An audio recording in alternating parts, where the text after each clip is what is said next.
Čau, mami! Pozdravuji tě z LA, Frenštát pro radoště.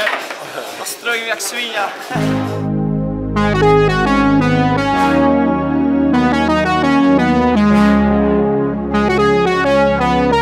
Samozřejmě musí mít správné zpracování míčků a to hodně záleží na člověk, jak se u toho cítí.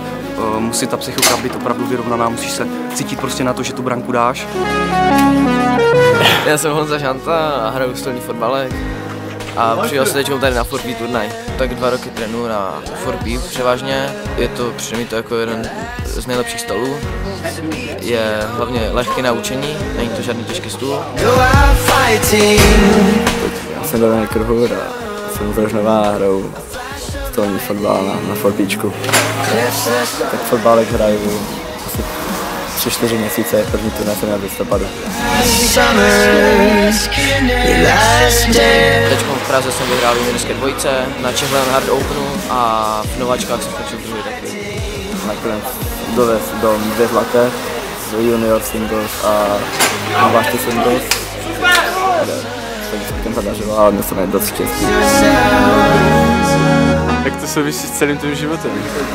Tyjo, no za ty roky už to docela souvisí hodně, protože nedělám nic jiného, než hraju každý víkend. Mám to samozřejmě rád, tu kulturu tvoříme už docela dlouho, docela se nám daří, přibývají noví hráči, což je jako super. Určitě chcem víc, pojďte hrát, pojďte si za náma zahrát lidi, je to tady boží.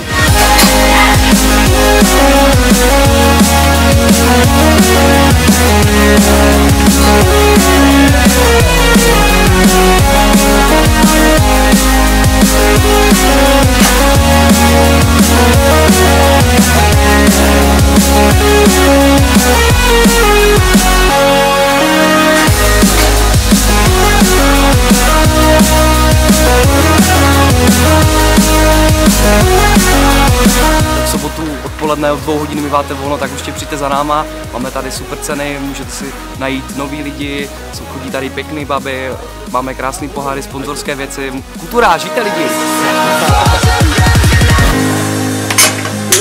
Může být!